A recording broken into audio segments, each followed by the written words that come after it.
Okay, let's get started.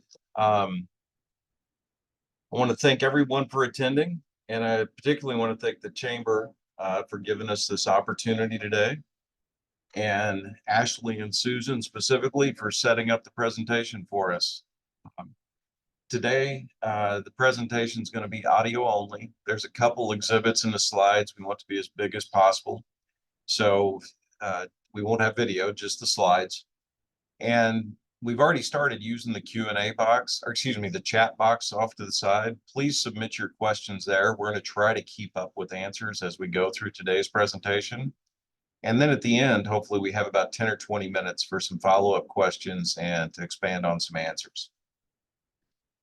Today, we're going to talk about the Corporate Transparency Act and the reporting requirements related to your companies and the beneficial owners. My name is Trey Lortz. I am a CPA with Williams Keepers here in Jefferson City.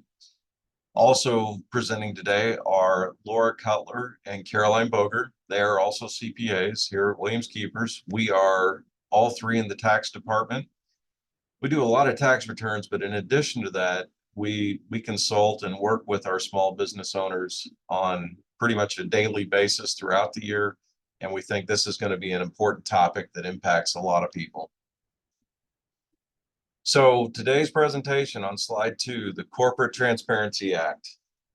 It was enacted in 2021 as part of a defense piece of legislation, and it creates a new beneficial ownership information reporting requirement, and we're going to call that BOI for short. So the reporting requirement is intended to help prevent fraud and other criminal activities. On slide 3, the Financial Crimes Enforcement Network, FinCEN for short, is the bureau of the U.S. Department of Treasury that's been charged with administering this law. FinCEN's been around a long time. If you do anything in the banking world, or you're gonna recognize the name FinCEN. So FinCEN is in charge of the rulemaking, the regulations. They will be the governmental entity that collects the data, builds the database, and they're in charge of the safeguarding of that data, and they get to determine who will use the data. They stated in an executive summary early on that the Corporate Transparency Act is establishing a database of beneficial ownership information that will be highly useful in combating illicit finance and the abuse of shell and front companies by criminals, corrupt officials, and other bad actors. And they're going to rely on basically any company that does business in the United States to help with that database and enforcement, which is why we all have to file these reports now. So some recent developments, a lot of you may be aware that there are ongoing court cases. There's been a number of lawsuits, and the first one of them has been determined. A district court in Alabama basically ruled that the Corporate Transparency Act was unconstitutional on March 1. The Justice Department and Treasury quickly appealed that on March 11. And that court case does have some applicability to certain companies. If you are a member of the National Small Business Association, you may have a pass on these rules for a period of time. If you are a member, I urge you to talk to your attorney and just try to find out if you should go ahead and file with FinCEN, or if you can rely on that court ruling. FinCEN has stated that they're going to continue to enforce the Corporate Transparency Act while litigation is ongoing, and compliance is required beyond those that are directly involved in the court case. So today's presentation, we think the easiest way to learn about the requirements is to just go through some key definitions, and you're going to see that our presentation's in this order. We're going to focus on defining these terms. Reporting companies are the companies that are required to file BOI reports.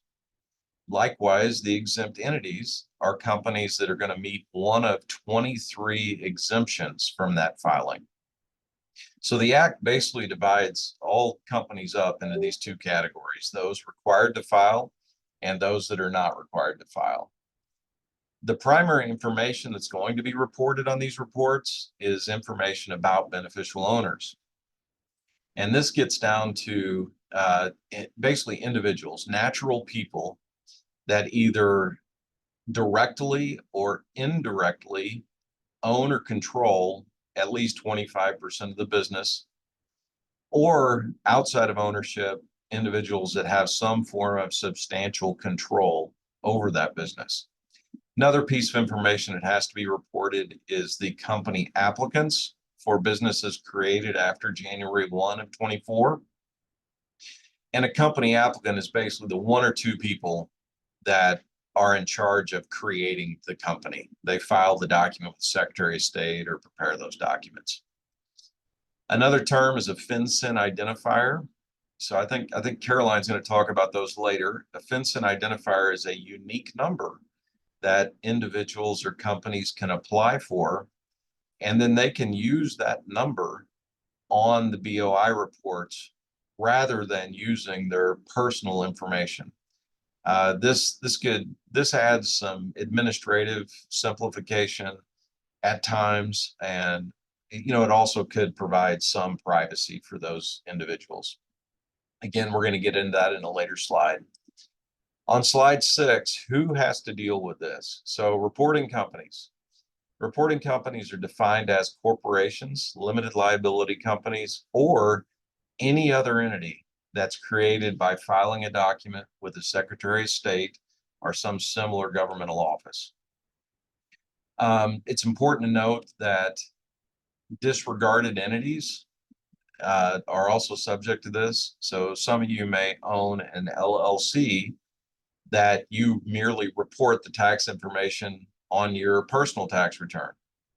In that case, that LLC does not have an annual income tax filing requirement, but it is a separate legal entity. It may have a filing requirement with FinCEN unless it meets one of the exemptions.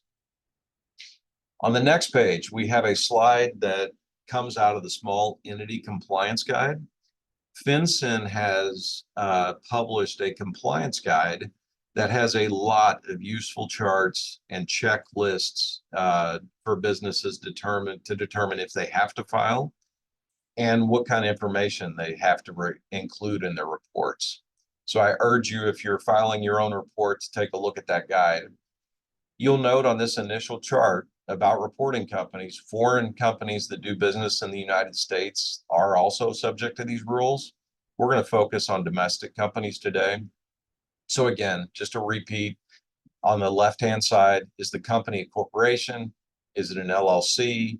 Was it created by filing a document with the Secretary of State or similar governmental body? If the answer is yes to any of those, you're going to be a reporting company unless you meet an exemption. On the next slide, slide 9, this also straight out of that Small Entity Compliance Guide, we have a list of the 23 exemptions from submitting BOI reports. So the good news is, if you meet one of these exemptions, you don't have to deal with this BOI reporting.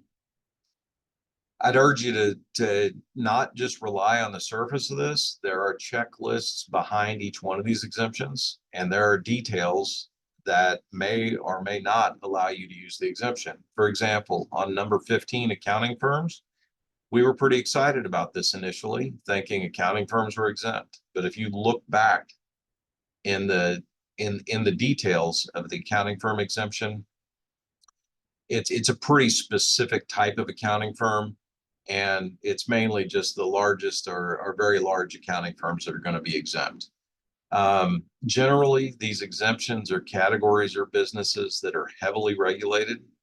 If you look down the list, banks and credit unions are heavily regulated entities. Insurance companies and insurance producers and agencies, they're all regulated by a state Department of Insurance. So a lot of these entities are heavily regulated. Public utilities, another example. We are going to focus today on exemption number 21 and number 23. because we believe they have the broadest applicability. And the first one is large operating entities. I think this is fairly a low bar. So a large operating entity is defined as those that have more than 20 full-time employees and they had more than $5 million of gross revenue on last year's tax return. This should catch a lot of companies, and if you meet it, you don't have to file. It's important to note that these requirements are in the U.S., so you have to have both 20 employees in the U.S., revenue over $5 million from U.S. sources, and a physical presence in the U.S. So if you meet this, that's good news for the operating company. A lot of business owners will actually have multiple companies, though.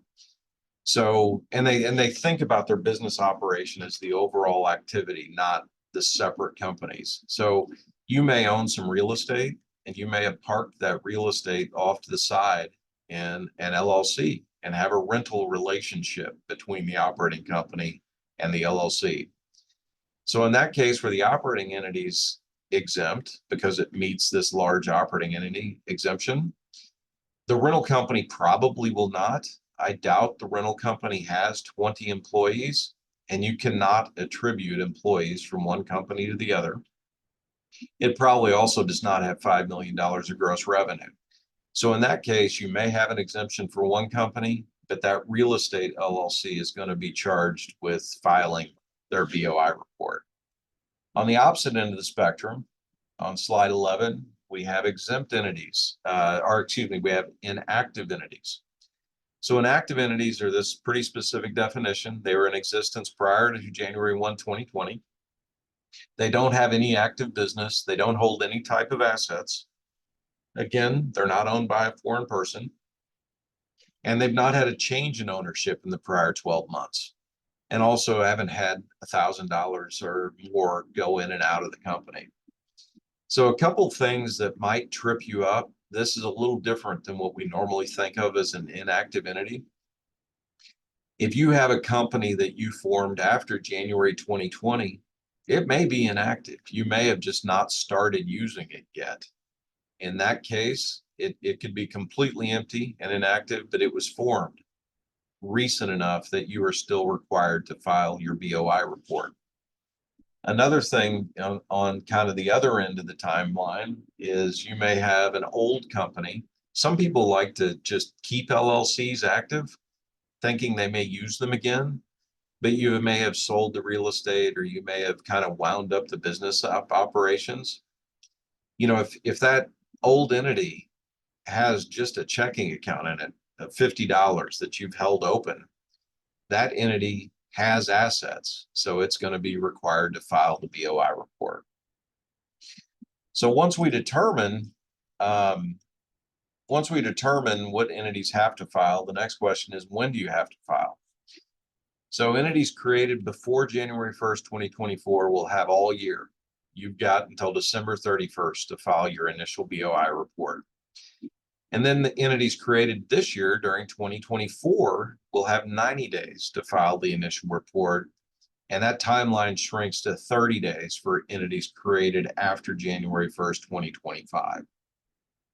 These timeframes are determined, they start on the earlier of when you receive notice you've created your entity or when that entity becomes part of a public record. In Missouri, this is easy to determine. Missouri Secretary of State issues a certificate to you when you form an entity. It also publishes that entity online as part of the public record at the same time. And there's a date on the face of that certificate. That's going to be the starting day of your 90 or 30-day period. Okay, next slide, number 13. A little bit of good news here is these BOI reports are not required annually. You only have to file once unless there's a change. If there's a change in information, you will have to file an updated report. On next slide, 14, those updated reports for a change of information are due within 30 days of that change. Also, if you discover that you made a mistake and reported incorrect information on a report, you have to correct your report within 30 days. On slide 15, we've got a few examples of that. Let's say your business has filed for a new fictitious business name. Well, that's a change. You have to disclose that on your BOI report, so you would have to update your report. Or if the business changes its place of operation, you have an address change, you'll have to file within 30 days to notify FinCEN. Sometimes beneficial owners don't like to provide their home address for these types of filings. They may provide another business address. Unfortunately, for these purposes, they have to provide their residential address. So if you find out that you've provided the wrong address for a beneficial owner, that's going to require a corrected filing. So anyway, we're going to get into, I think Caroline, maybe later we'll talk about the minor child exemption.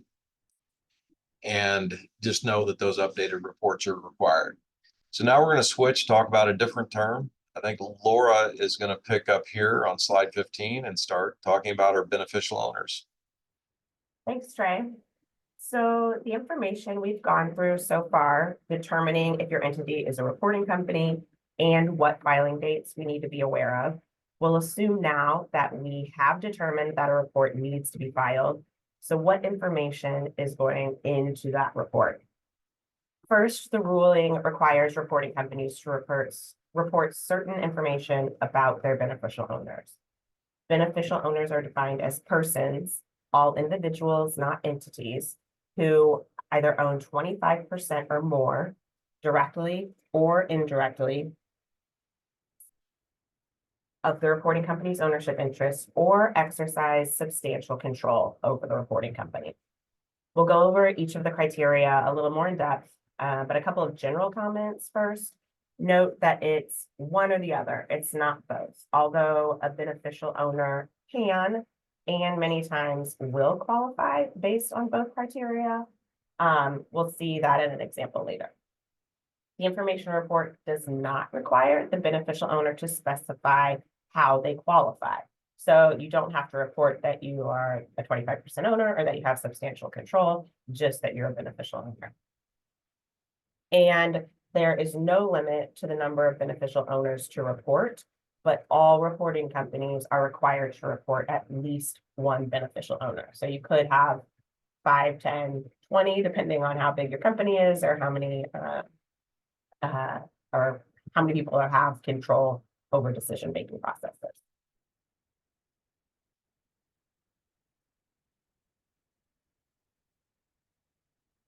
So we're going to start with discussing what qualifies an individual to having substantial control. An individual exercises substantial control if they fall into one of 4 categories. First, senior officers. So a senior officer is going to be an individual acting in the capacity of, say, a president, CFO, CEO, likely the whole C-suite, potentially general counsel, or anyone else performing similar functions to those in those roles. If an individual has the authority to appoint or remove certain officers or a majority of the board of directors, they are also likely to be considered beneficial owners. And the last 2 really run the gamut of who would be included.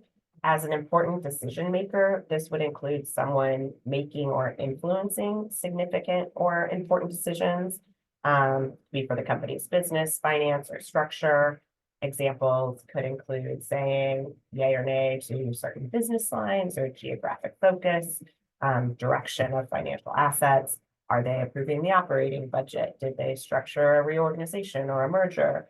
Or do they have the authority to do those things? And in the reporting guide, the chart on this actually lists the 4th category as, quote, the catch-all.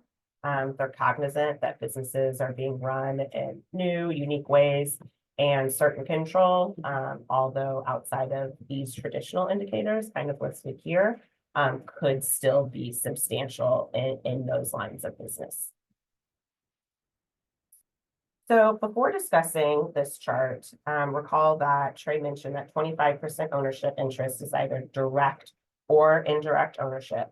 I want to also note that these interests could be capital or profit interests, equity, stock, or voting rights, and certain convertible interests or options. So there are multiple facets of ownership that could be included here. So in this example, the reporting company is directly owned by two equal owners. So we've got company Y and company Z. The direct owners are entities though. So we mentioned before that, and they're not individuals. So they can't, the companies themselves cannot be beneficial owners of the reporting company. So we're going to look on through to the ultimate owners of those companies as well. As we analyze which of the individuals in this chart, A through F, are beneficial owners, let's first look at kind of the owners, D and E on the far right. Both D and E indirectly own 12.5% of the reporting company. They aren't indicated as having substantial control, and so they are not considered beneficial owners of the reporting company. So they hold 25% of company Z, but ultimately do not own 25% of the reporting company. In comparison, if we look over at individual B, they own indirectly 35% of the reporting company. They also don't exercise substantial control, but because through the look through up to the reporting company owning 35%, greater than 25, they are considered a beneficial owner. Individual A has ownership in both Y and Z, and through those entities owns a combined 27.5% of the reporting company.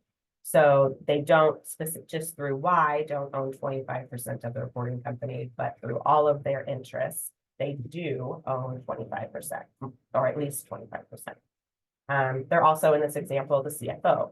So individual A is a beneficial owner by both exercising substantial control as the CFO and owning 25% or more, albeit that 25% is indirectly of the reporting company. Individual C, like D and E, only owns 12.5% of the reporting company, but they've noted C as the CEO and president. So he is going to be deemed to be a substantial owner and through substantial control. And in the top right of this, we have individual F. They're noted as having an influencing role on the board of directors. So are seen as exercising substantial control there as well. I'd like to note here that not all members of the board of directors are necessarily beneficial owners, as some are many times more involved than others. So that could be varying levels of involvement may dictate whether or not they are a beneficial owner. So there are some exceptions, like we talked about for the reporting companies.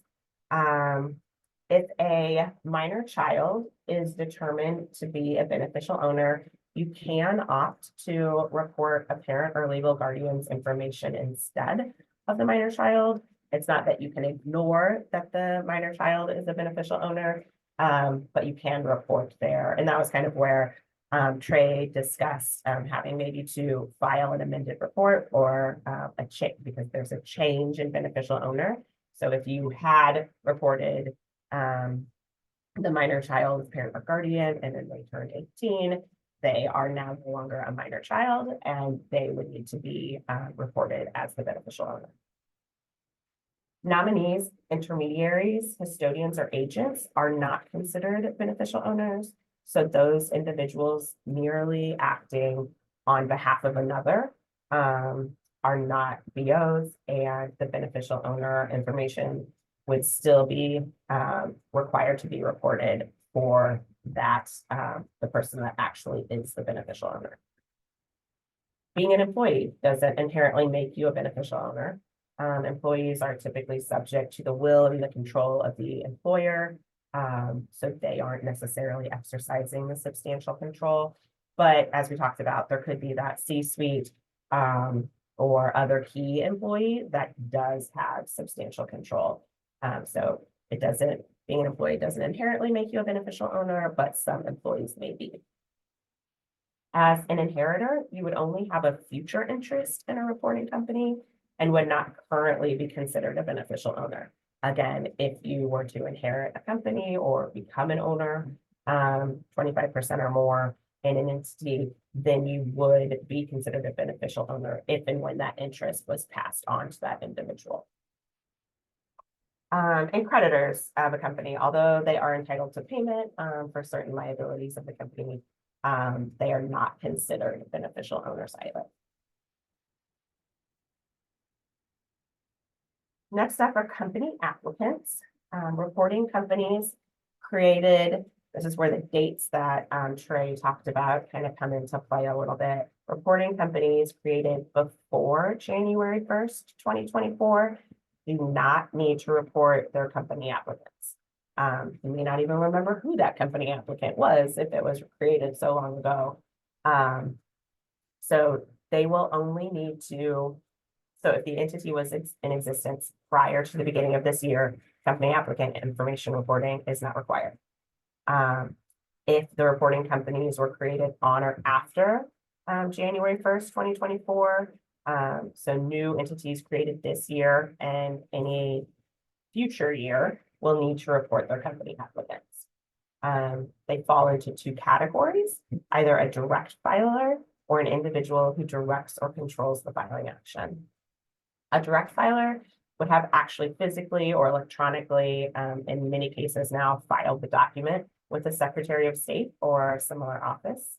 Every reporting company required to report company applicants will have a direct filer.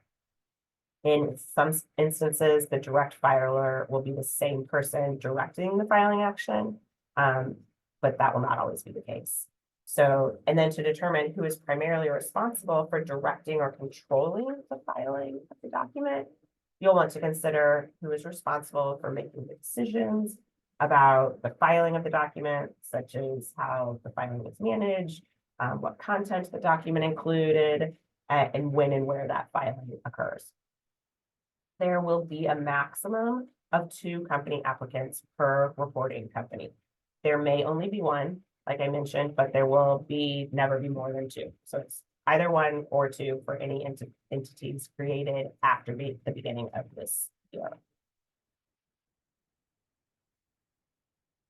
So next we'll review the information that the reporting companies will actually need to report about themselves and their beneficial owners or company applicants. A reporting company will be required to report its legal name, any other trade names or DBAs, the current street address of its principal place of business, and it must be a physical address and cannot be a PO box. Its jurisdiction, i.e. state of formation or registration. So for most of the people on this call, I would anticipate that being Missouri. It will be required to report its taxpayer identification number, whether that be an EIN or a social security number. Social security numbers would need to be reported for LLCs that do not have an EIN. So Trey mentioned those disregarded entities many times. If a disregarded entity doesn't have employees will require an EIN. But many of those disregarded entities don't necessarily require an EIN, and they would be reported, they would need to have a social security number reported for them instead. And then what type of filing it is. So right now, all of our filings are going to be initial reports, but we discussed situations where we might have to correct an error or update a piece of identifying information. So we've got either an initial, a correction, or an updated report that we would need to indicate in the report that we're filing. The information needed on beneficial owners and company applicants, it's not too extensive, but it is very personal in nature. So fortunately, they haven't required social security numbers for the beneficial owners and company applicants. But that's kind of where it stopped on the personal information. So for each individual beneficial owner and individual company applicant, a reporting company will be required to disclose the individual's legal name, their date of birth, the residential street address, again, no PO boxes, and then an identifying number from an acceptable identification document the state or jurisdiction of that issued document, and an image of the ID. So you do have to provide the actual image of the ID when you're filing that report. On the next slide, we'll look at what identification documents qualify for this.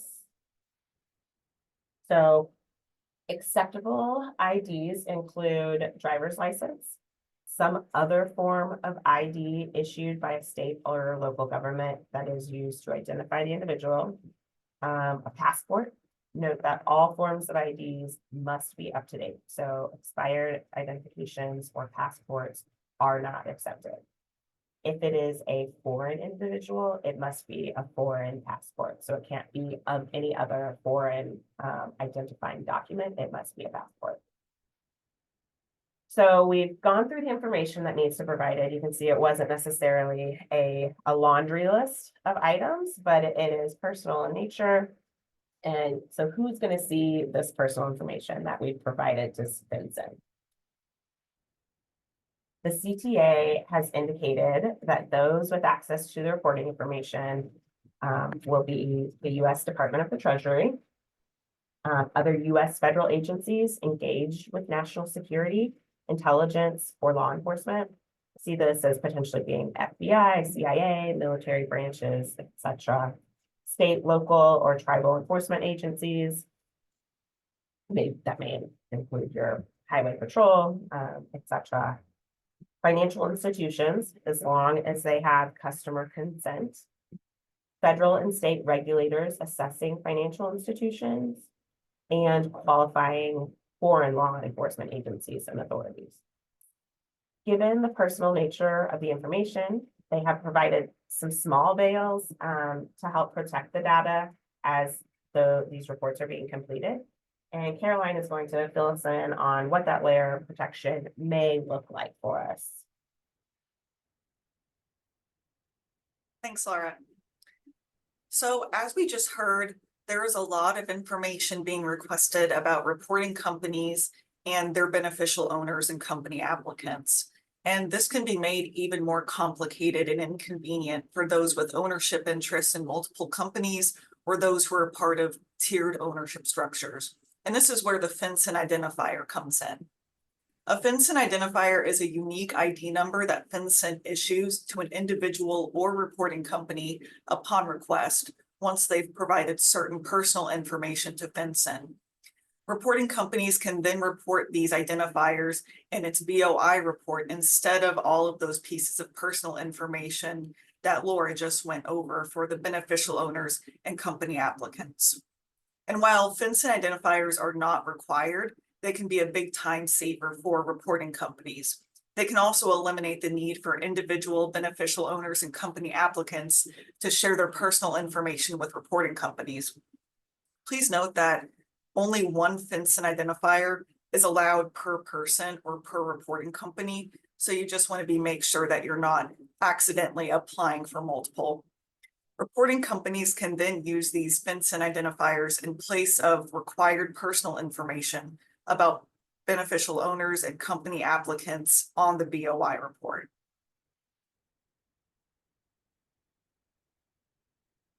So for the FinCEN identifiers for individuals, they need to submit the following pieces of information to FinCEN: their name, their date of birth, their residential street address, and please note that PO boxes are actually not allowed here. It must be a physical street address, and a unique identifying number from an acceptable identification document with the issuing state or jurisdiction and an image of the identification document.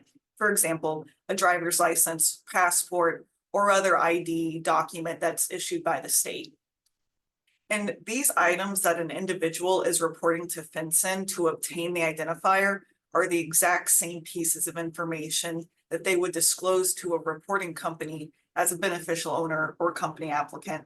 So someone requesting an identifier isn't disclosing any more personal information than someone who does not request an identifier. So once the FinCEN identifier is obtained, the reporting company can report the identification number in place of the personal information about the individual in the BOI reports. They would submit their name and the FinCEN identifier only in lieu of all the other personal information. If an individual decides to obtain a FinCEN identifier, they can apply online on FinCEN's website. And once the individual submits their application, they should immediately receive the identifier. And please note that for individuals, the FinCEN identifier application is totally separate from the BOI report filing. There are two different applications and filings. They are not on the same. If any information an individual reported to FinCEN to obtain their identifier changes or is later discovered to be inaccurate, it is the individual's responsibility to update their reported FinCEN identifier information within 30 days of the change. It is not the reporting company's responsibility to file an updated BOI report for the change if the individual has an identifier.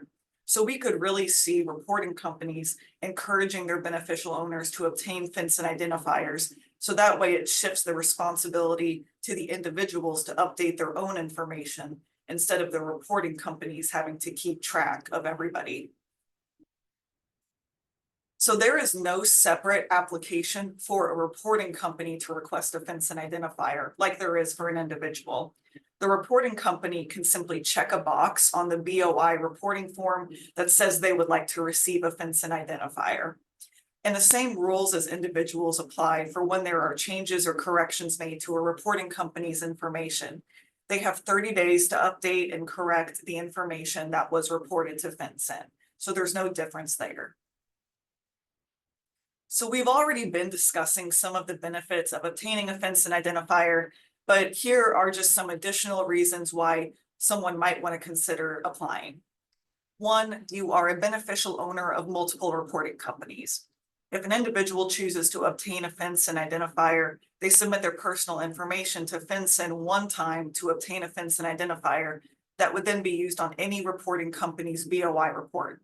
If an individual decides against obtaining a FinCEN identifier, they're going to need to report their information to each reporting company that they're a beneficial owner or company applicant of. The identifier is a big time saver in these instances. Next, protection of an individual's personal information. The FinCEN identifier eliminates the need for individuals to share their personal information with reporting companies multiple times. They would be submitting their personal information only one time to FinCEN only. Third, you are a company applicant for multiple reporting companies. And I'll use attorneys and paralegals as an example here, as they are people who aid in submitting documents to the Secretary of State and could be considered company applicants for many, many reporting companies. It will save them a lot of time and be much more secure for them if they can send reporting companies their FinCEN identifiers instead of constantly having to disclose their personal information to all of those reporting companies. Next, you are a guardian of a minor child who is a beneficial owner. As Laura mentioned, if a minor child is a beneficial owner, they can qualify for an exception from reporting their personal information to the reporting company, as long as a parent or legal guardian's information is reported instead. Submitting a FinCEN identifier to the reporting company might be more appealing to those parents or guardians rather than having to submit their own personal information to a reporting company that they're not even a beneficial owner of. And finally, identifiers help streamline the reporting process. It's quicker for a reporting company to disclose a beneficial owner's name and identifier rather than gather and report all of that personal information required. I know at Williams Keepers, we are planning on defaulting to getting FinCEN identifiers for all the reporting companies that we submit reports for. Next, we're going to discuss the penalties of either failing to file the reports or reporting incorrect information. A person willfully violating the BOI reporting requirements could be subject to civil penalties of up to $500 per day that the violation continues. And please note that on these $500 per day civil penalties, there is no cap. So this can really add up very quickly. That person could also be subject to criminal penalties of up to 2 years in prison and up to $10,000 in fines. Individuals and entities can be liable for willful violations. It's not one or the other, so there can be multiple violations here. And a few examples of what's considered willful violations, willfully failing to file a BOI report, willfully filing false information in a BOI report, willfully failing to update or correct a previously filed BOI report, willfully providing the filer with false information to report, and willfully causing a reporting company's failure to submit complete or updated information.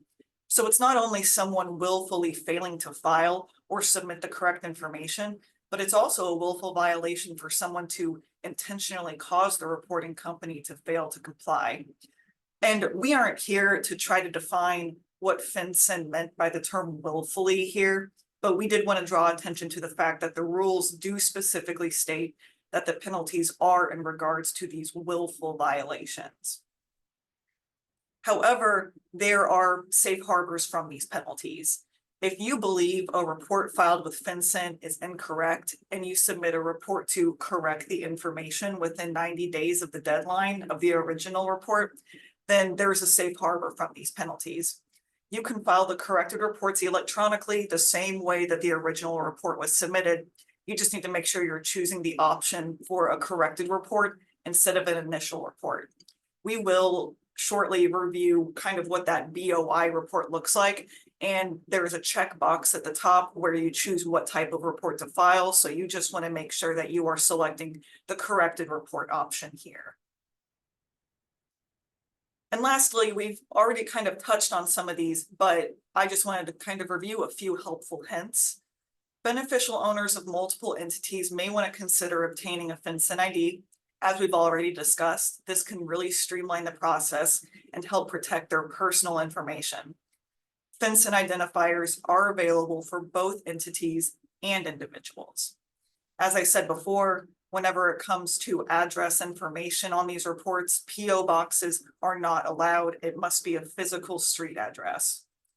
Finally, be diligent of any scammers trying to trick you into submitting any personal information on a not FinCEN government website. I know we've already seen some phony flyers out there regarding BOI reports, and FinCEN on their website that we'll see shortly already has warnings issued out there because they've already been seeing these types of issues. So please just be on the lookout for types of fake filings that you might see. So next, we're kind of finishing up on the PowerPoint part of the presentation, and we're going to direct you to some of the resources that we've been using and we've found very helpful and we think will be helpful for you too. So I will take control of the presentation.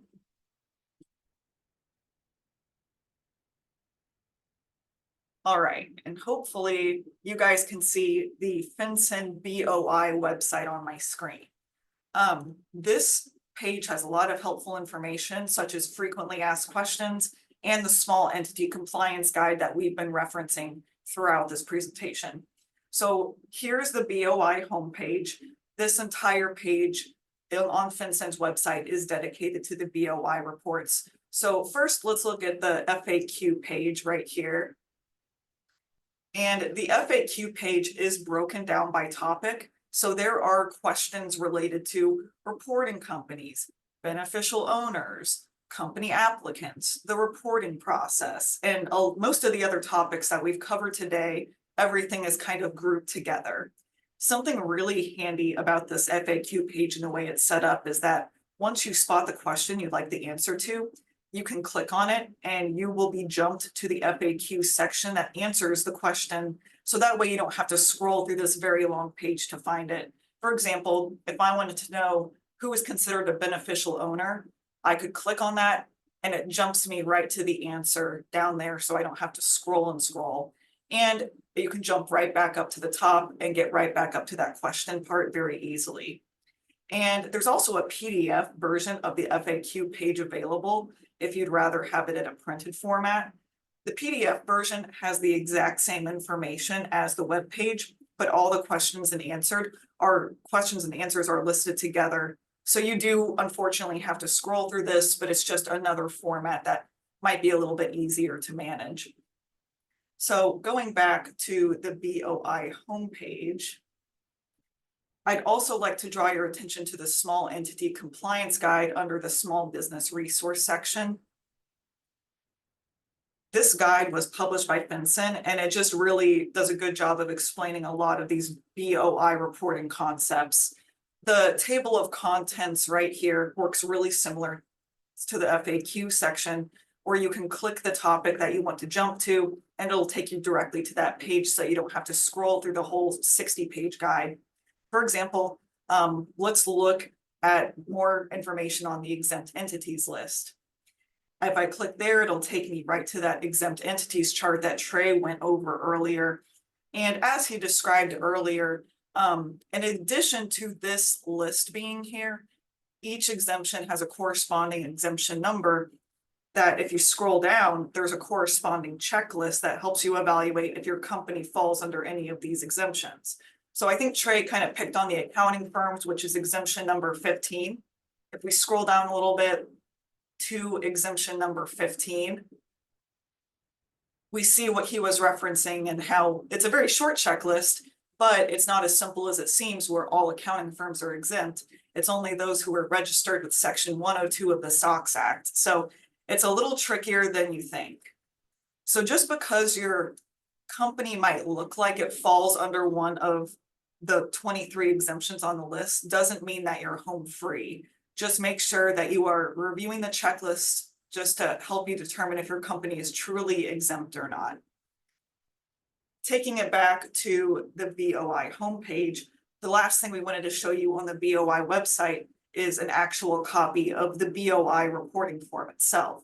So if we go under File the BOI report, and prepare the BOI report on a PDF, I do want to note, it looks like it downloads up here, but if you don't have a certain version of Adobe, you're going to get this error page and you'll have to go and find it in your own downloaded page. So it's just one more step that FinCEN decided to throw in to make it a little tricky for us.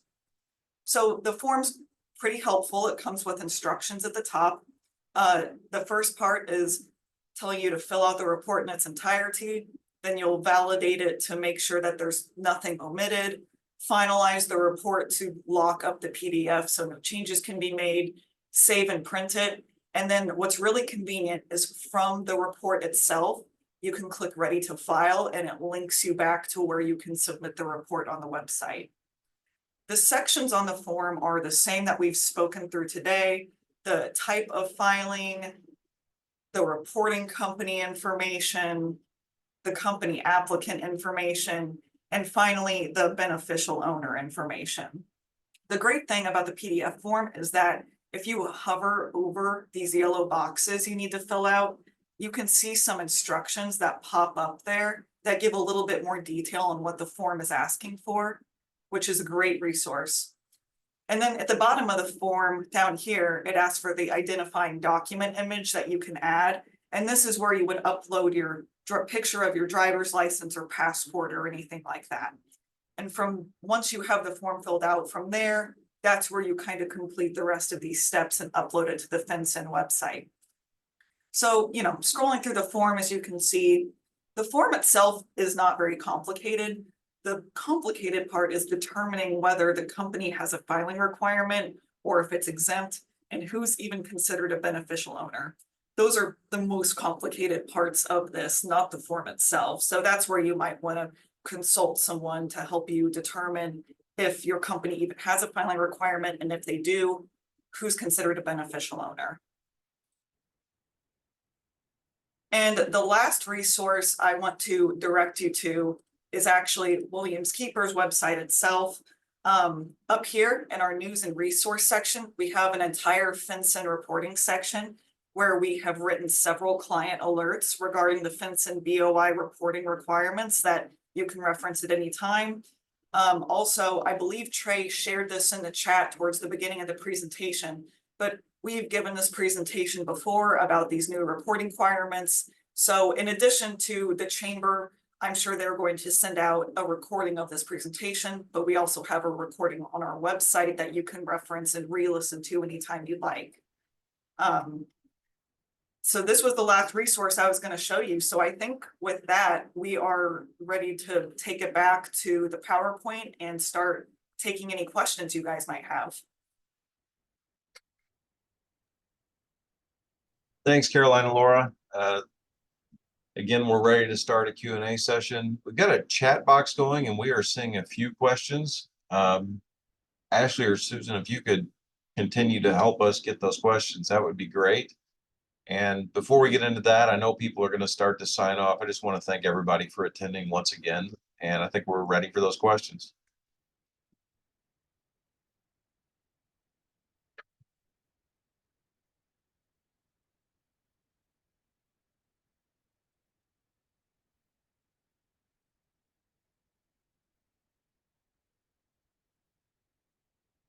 Ashley, are you still there? Do you have the ability to talk in the presentation at this point?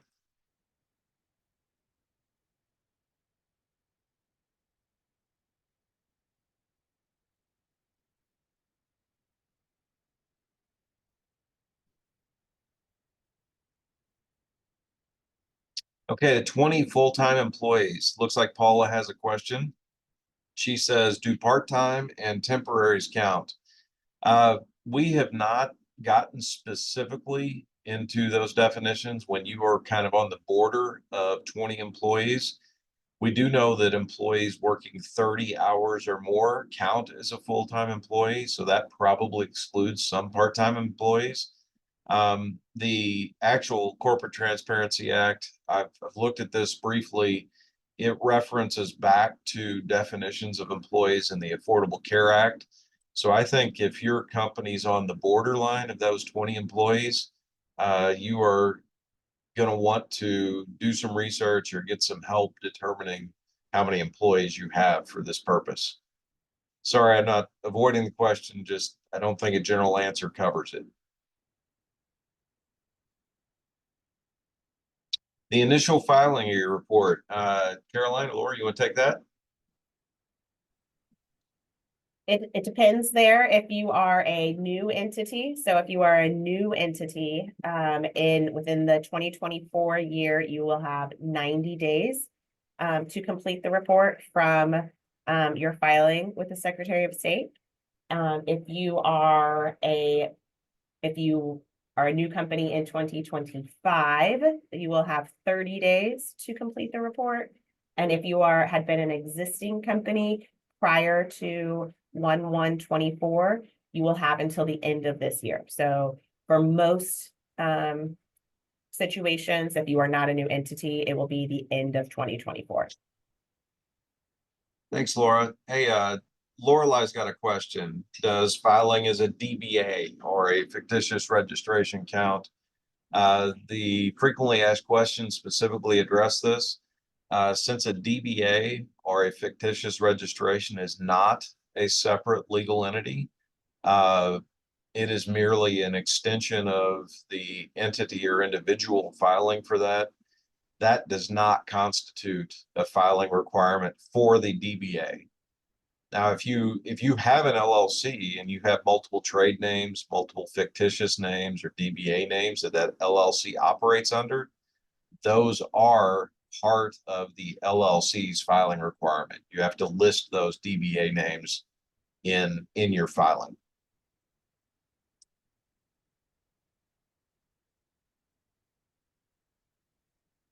We skipped over one up there. Are 501c3 organizations required to file? And the general answer to this question is no. If we look back at that exempt entity listing, I think they are maybe number 17 on that list, if I remember correctly. But generally speaking, nonprofits are not going to be required to file. Yeah, Laura, I think that covers general 501c organizations. Yes. And also 527 PACs, I believe, are another form of nonprofit that's exempt. Looks like Paula had another question. This is under appeal. How do we feel it will do in the courts? Truthfully, it's hard to know. We're kind of under the opinion that the more time that passes, the worse off it's looking for us. But FinCEN has come out and said that they will still be carrying on business as usual. The only people exempt from having to file this are the entities that Trey had kind of addressed at the beginning of the presentation where it's, Mr. Winkles, his reporting companies, members of the National Small Business Association. So FinCEN is treating that if you don't fall under one of those very, very limited criteria, that they are still moving on business as usual and expecting everyone else to file. So that's how we're also taking it, is that we are encouraging people to go ahead and file and follow what FinCEN has laid out until we hear otherwise.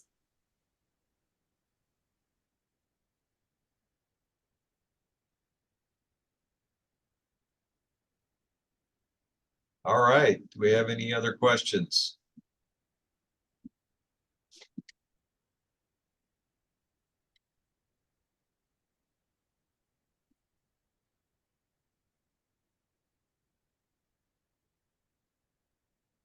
Well, again, I guess we'll wrap up and one new message.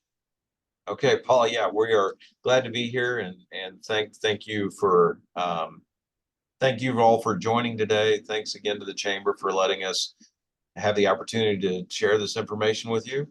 And if anyone needs any help, I'd urge you to talk to your accountant or your attorney, or you can give Williams Keepers a call and we will do our best. Thanks again.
Ashley, thanks again. I'm going to sign off now. Talk to you guys later. Thanks, Ashley.